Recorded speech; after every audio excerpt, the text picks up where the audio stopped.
It's Friday night and we're live from the New York Hilton for the 2020 Financial Follies. I'm Peter Coy, longtime member of the New York Financial Writers Association. And I'm Matt Nelko. I'm your president this year. You know, I thought we might have to cancel this year because of COVID-19, but here we are, looking fine. All tricked out and ready to party. Hey, you hear from the Financial Follies? Plumbers Convention. But where are the table buyers? We're expecting quite a few. Rooney, BlackRock, Rubenstein Associates, TIAA, Sard Verbinnen, Bloomberg, Edelman. Weber Shandwick, Vested, Gladstone Place Partners. Inside drinking wine, presumably? It's just weird that they're not out here. You know. Remember the MC last year? He's like up there in the front cracking joke after joke after joke, and like nobody was paying attention. It was pitiful. That was me. Oh. Hey, Myron Candell. Oh, sorry, sir. You look like Myron Candell, plumber. Okay, funny man, let's just go.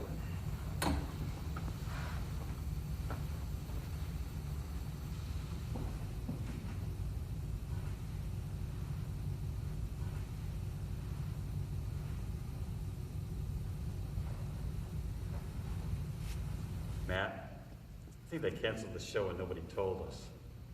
I think you're right. So embarrassing.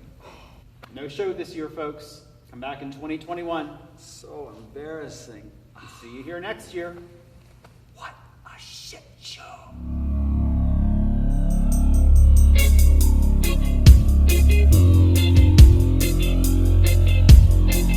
It's April, the virus, Corona, kryptonite.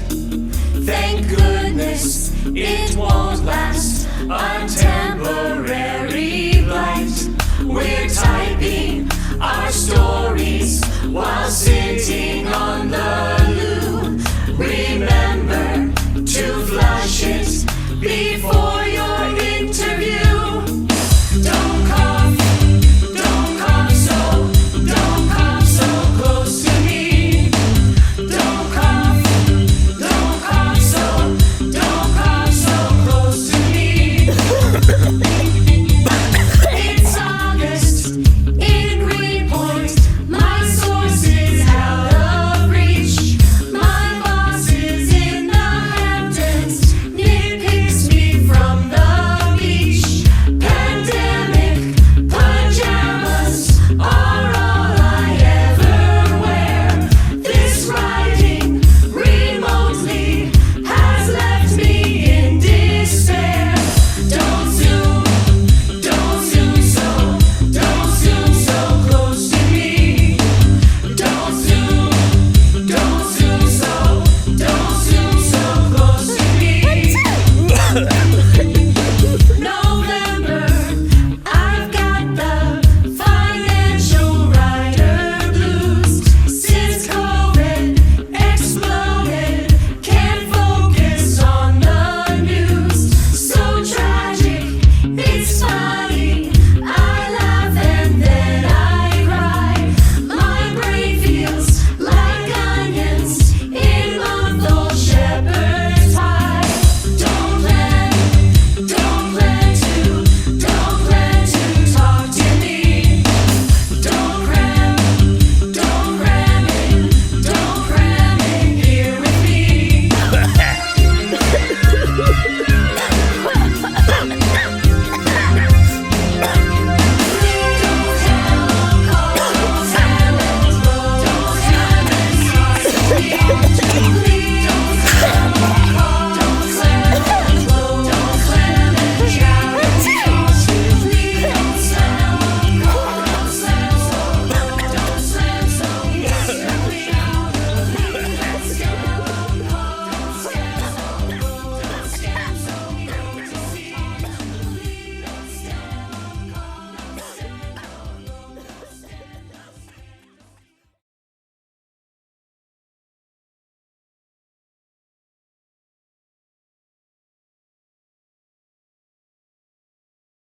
Hey Britt, did we cancel the Follies?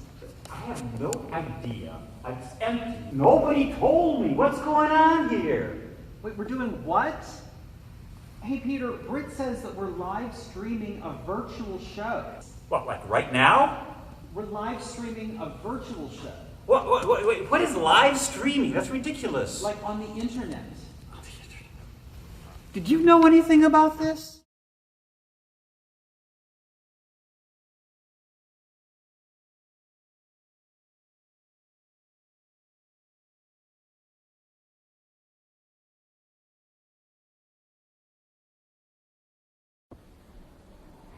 Then put your little hand in mine. There ain't no hill or mountain we can't climb. And a lot has happened overnight. A lot has changed, but we are still in the thick of a very heated contest. So, good morning to you. 6 a.m., 3 a.m. out west. We do not have a winner yet in this presidential race.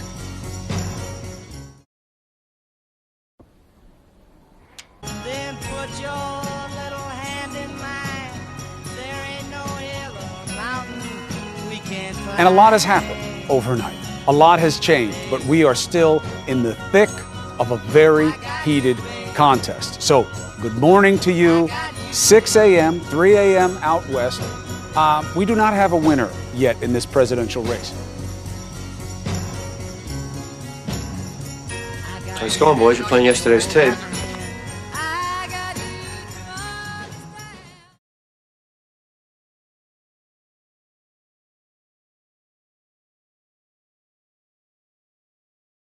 1, 2, 1, 2, 3, 4.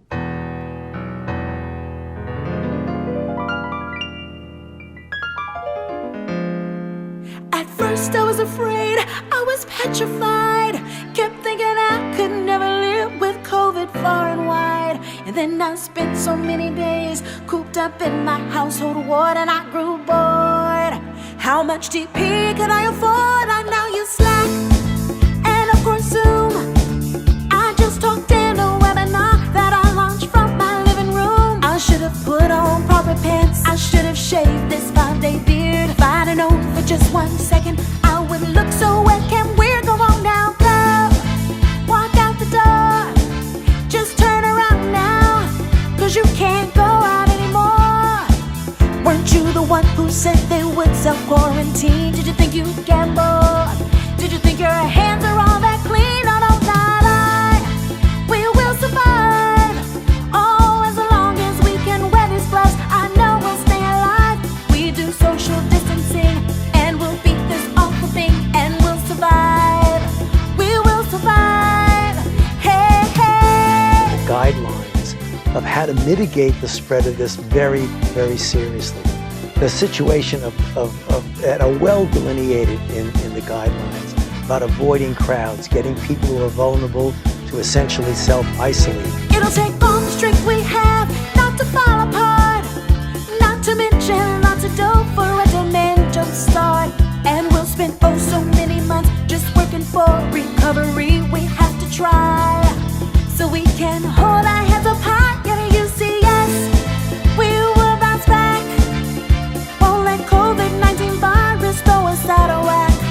And so it felt like spreading wide and just expect us to succumb. But now we're doing the right thing because we're not that bloody dumb. Go on now, go. Walk out the door. Just turn around now, 'cause you can't go out anymore. Weren't you the one who said they would self-quarantine? Did you think you'd get bored? Did you think your hands are all that clean? Oh, no, not I. We will survive. Oh, as long as we can wear these masks, I know we'll stay alive. We do social distancing, and we'll beat this awful thing, and we'll survive. We will survive. We will survive.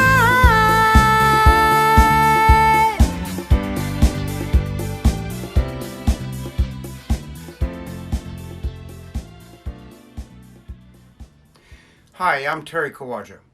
I produced this video a week ago, which in coronavirus time seems like an eternity away. The idea was to use much needed levity as a PSA for social distancing and to create an anthem for hope. I asked for cameo contributions from leaders in the media, advertising, and technology community, and as you can see, they rallied to the cause. But lots of people are suffering in both health and economically in this crisis, and I didn't want their participation to be misconstrued. Know that the entire media, advertising, and technology world is deeply concerned, committed, and rooting for a rapid recovery. Please do your part by staying at home to flatten the curve. Treat your employees and neighbors with kindness. And if you can, please contribute to charitable causes supporting healthcare professionals, first responders, and other essential workers as we collectively work to get through this terrible crisis. We are all in this together. And yes, we will survive.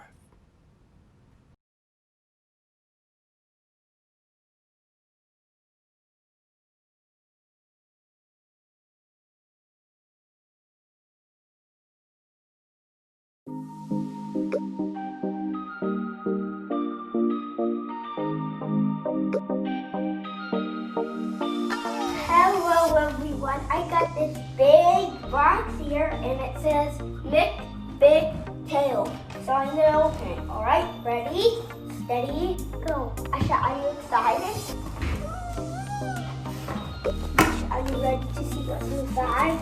Ooh. Okay guys, there's a lot of red stuff in here. Wow. This looks like a squishy ball. It says right, ability. Socks? What about the socks turn into a monster? Wow. It says black rock. Is she making a pile? Yep. Can it help us with the pile? Yeah. Okay.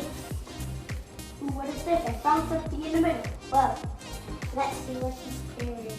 This can also be my new glasses. This is my new glasses, everyone. Whoa, is this a speaker? It says PIMCO. It's spraying red plastic stuff. My favorite one was the bubbles that never pop in my glasses.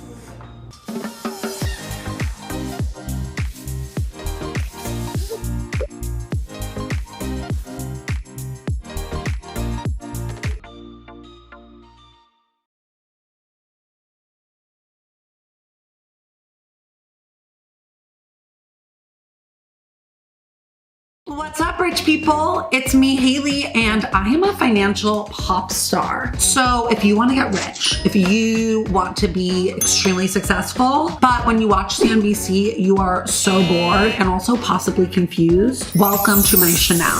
Sorry. I meant channel. I have an accent. I spent all of quarantine in Europe. Today, I am kicking off a new series called Money Confessionals, where I am going to be interviewing people who you would think are like iconic with finances and asking them like, okay, let's be real. What are your biggest mistakes? Like, I want the actual tea. I don't know about you, but I learn best by experience. Like, if you tell me that the stove is hot, I need to touch it and like get burned. I'm not just gonna believe you if you tell me. Our first guest is Caleb Silver. He is the editor-in-chief of Investopedia. So like, yes, he has strong Anna Wintour vibes, but like in a finance way. He's just a sweet doll to be doing this with me. So I don't wanna keep him waiting. Let's log onto the Zoom and get the freaking tea.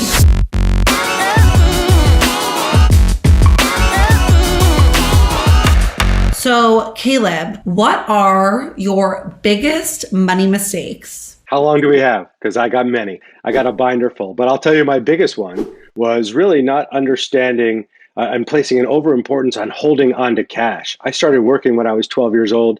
I loved making money. I was a busboy. I had bundles of $20 in singles. I stashed them in coffee cans all over my house. I stashed them all over the property because I just wanted to have access to that money, like Al Capone. And sure enough, I forgot about it. My parents moved, sold that house. I probably left thousands of dollars around that property and in the attic and under floorboards that somebody is enjoying right now. Oh my gosh, that makes me cringe. Like, I literally want you to like give me the address and I'm gonna go to that house and like see if I can dig up those old dollar bills. Yeah, let's take some flashlights and some shovels, and you and I will do it together. I'm literally ready. Like, that sounds like an adventure that has my name written all over it. Okay, that's a good one. But in terms of like my scale of money confessions, Caleb, I want you to dig a little deeper for the next one. Like, let's think, like, when did you really like? Well, don't tell anybody this, but I'm the world's worst stock picker. Terrible. I'm terrible at picking stocks, and I'm the editor-in-chief of Investopedia. But we're not about picking stocks. We're about learning how to invest, but I'm still terrible at it, and I've been a business journalist for 25 years. In the last financial crisis, 2008, 2009, I was watching as the big banks, the Lehman Brothers, the Bear Stearns of the world were starting to crumble, and I said, there's no way in the world these banks are going under. These are as old as the country. They're backed by the full faith and credit of the government. There's no way they're going to let Lehman go out of business. Sure enough, Lehman Brothers stock went from 80 to 50 to 30 to 20. At 20, I went all in. Probably bought $10,000 worth No, of you that didn't. stock. Yeah, and that was a lot of money for me at the time. It's a lot of money today. Bought that thinking there's no way this bank's going under. This is going to be a 10-bagger windfall for me. Within about 4 days, Lehman Brothers was out of business, and my money was gone. And you know what's so painful, Haley, is that in my brokerage account, it still lists that as one of my positions. No. With the ticker symbol, just to remind me. If they come back. Yeah, what a bad stock picker I am, and how I can't time the market, and I don't really know anything more than anybody else. Oh my, okay, that was better. Like, that was a good one. Like, I feel satisfied with that confession because, wow, I feel better telling you about it. Yeah. That you really screwed the pooch on that one. But there's got to be more. Well, I did the ultimate sin with money, which was buy a piece of a restaurant, and that didn't work out very well. But let me tell you about my relationship with cash and credit. Wait, when did you buy a piece of a restaurant? Oh, just a few years ago, because I grew up in the restaurant business and I wanted to own a little piece of one. And within about 8-9 months, that was gone too. So easy come, easy go in that industry. That's a great way to, how to make a small fortune, Haley? You take your big fortune, you put it in the restaurant business. That's what they say. You want to make $100 million, start with $1 billion, and then create Quibi. Yeah. So that was a pretty big mistake. But I couldn't help myself. But I just want to interrupt you though. So just so we sort of know what not to do, what are you really excited about right now investing wise? Just so we can sort of take that and do the opposite. Yeah. Well, right now I'm excited about protecting and defending my portfolio and making sure that it's ready for the next 6 to 12 months of what I think is going to be a super rocky time. Rocky, you mean just like unstable? Unstable, uncertain, lots of volatility, big market swings. We got an economy that is in very, very bad shape right now. The stock market is in a completely disconnected world from the economy. Eventually, I feel like that'll catch up. So I'm trying to defend the portfolio, make sure that I'm, broadly diversified so I don't take on too much risk. And if something bad happens in one sector, I have other sectors to help me out. So I'm playing defense right now. And I feel good about that. And I've been in the stock market a long time. So I've been able to see these cycles come and go. And this cycle looks very different and pretty terrifying to me. So I'm playing a little defense, although I have benefited from the rise in the stock market since the lows in March. I'm excited. So you're up right now. You're up. What we're hearing is you are up right now. Always up because I started so young. But up is relative. You always have to look at your time horizon. Am I up since the beginning of May? Probably not. Am I up since the beginning of the year? Probably not. Am I up since 2 years ago? Definitely. Well, it's actually great to talk to you about this because I talk so much about long-term investing, and you are a long-term investor. Like, you would never know it looking at you, but you have been. I look risky. I was going to say you look so young. You wouldn't know that you've been in the game for so long, but you have. So, as someone who's on the other side, Caleb, what do you think? Is it good to invest for the long term? Absolutely. We say the best day to start investing, Haley, was yesterday. The second best day? Today. Yes. So we believe, and I believe in long-term investing. That doesn't mean put all your money in the stock market. That doesn't mean stocks will go up forever. It means find those securities that grow and compound over time. That is the stock market, but it's also the bond market. It's the money market, money markets and cash. There's ways to find yield everywhere, even investing in businesses that you believe in. So we believe in long-term investing. And it served us well because the magic of compound interest, right? Letting your money grow itself and grow upon itself over time, the rule of 72, dollar cost averaging in. So I'm not trying to pick when to buy, when to sell. I say every month I put the same amount into the securities or the stocks or the ETFs that I believe in. So I'm just dollar cost averaging my way in. And over time, the stock market's returned about 5 to 7% every year for the last 50 years. And I think that that's going to be the case. I love it.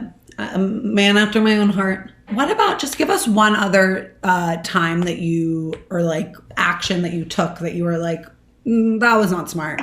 Yeah. Well, I told you that I love cash and I've been working since I was 12. So I always loved having my own cash and controlling my own capital and having my own money. I got over obsessed with cash, thinking that it was, a means to everything. And when I started making a little bit more money in my 20s and I had my own business and I had a little bit more cash, instead of using the power of credit and building a credit history, I took $10,000 to an auto dealer and bought a truck or put money down on a truck. That was about the stupidest thing I could have ever done. Well, you could have bought a boat. That would have been stupider. Yeah, that would have been stupider, or a restaurant, and that would have been stupider. Yes. Stupider times two. Yes. So I didn't really understand the power of building a credit history and the long-term value of money, right? Cash is great. Stacks of money are good. You feel more secure with it. But I was making big purchases with cash instead of using credit and building a credit history. No.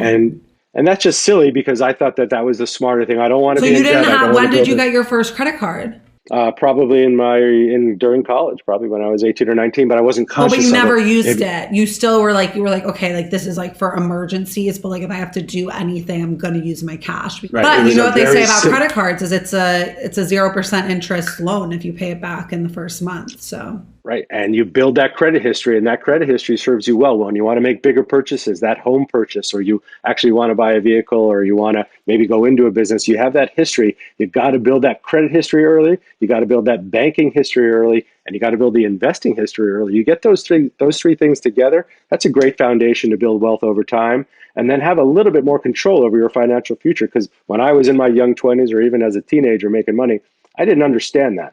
I just thought, I make money, I spend money. I didn't think about building credit. I didn't think about the time value of money. You weren't playing the game of life, Caleb. I was learning. I've learned so much. Yeah, you really have. You might have made some mistakes financially, but I would say career-wise, you are in the right place. Well, thank you for having me. And you're a rock star, Mrs. Dow Jones. And like us, you believe in financial literacy and helping people get smart about their money. So we love being with you, and thank you so much for having us. Bye, Caleb. Thank you so much. Oh my God. You guys, that was crazy. Like, I've never felt more inspired. He is an actual expert. Like, he's the editor-in-chief of Investopedia, and even he has made so many money mistakes. So I feel like that really goes to show you that it doesn't really matter where you are right now. It just matters where you're going. And maybe one day we too can be the Anna Wintours of the like financial vogue, which Investopedia sort of is. Anyways, I've got to go buy stock in a restaurant, but please do not forget to subscribe. Comment below anyone else that you want to see on Money Confessionals. Truly, the sky's the limit. So like, yes, write Obama, Michelle, not Brock. And stay rich, bitch.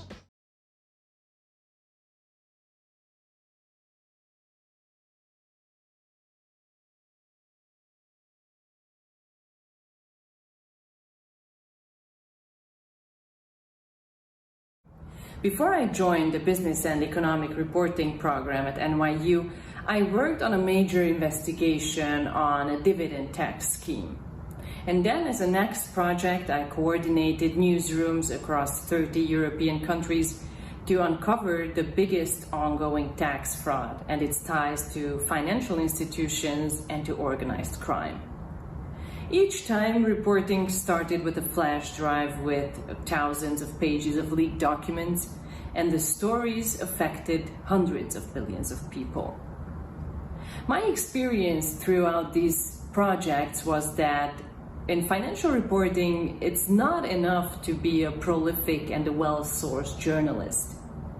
To spot structural problems in taxation and to see which economic policies increase inequality, I have to learn business and economy from and with those who work in this field. For this, I enrolled to this program at NYU, which offers me the opportunity to attend courses at the Stern School of Business and to learn about financial accounting, markets, and global economy. The New York Financial Writers Association scholarship helps me finish this master's program and pursue reporting on financial markets, on taxation, and on fintech, with a clear goal towards more big and ambitious stories. My name is Hannah Miller, and I'm a 2020 recipient of a scholarship from the New York Financial Writers Association. I just graduated from journalism school in December 2019, and I currently work at CNBC's Breaking News Desk. I'm right at the beginning of my career in financial journalism, and I'm sure this scholarship, as well as membership in the NYFWA, will help me grow personally and professionally. I'm excited to embark on a lifelong career in business journalism that I'm sure will be both challenging and thrilling. Thank you. Hello, my name is Orla McCaffrey, and I'm a 2019 graduate of the Craig Newmark Graduate School of Journalism at CUNY. I'm currently a consumer finance and banking reporter at the Wall Street Journal. I'm honored to be one of this year's New York Financial Writers Association award winners. This award will definitely help me transition into the workforce, and I'm also just so excited to be part of a great association with some of the best financial journalists in the business. Thanks so much.